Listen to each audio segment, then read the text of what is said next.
jinsi gani inaonyesha kwamba tuna watu nao wanaweza kutukimbilia, ishi na watu vizuri.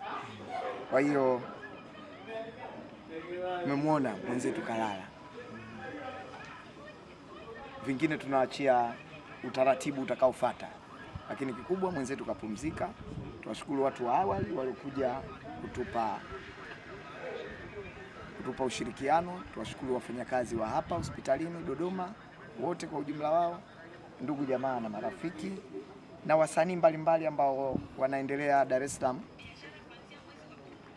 kuulizia kwamba inakuaje, utaratibu utatolewa kesho. Kikubwa tumuombee mwenzetu,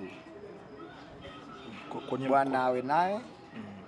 Bwana ametwaa, na inna lillahi wa inna ilaihi rajiun. Kwenye maisha yake ya kawaida kama binadamu, Steve, MC Pilipili alikuwa ni mtu wa aina gani?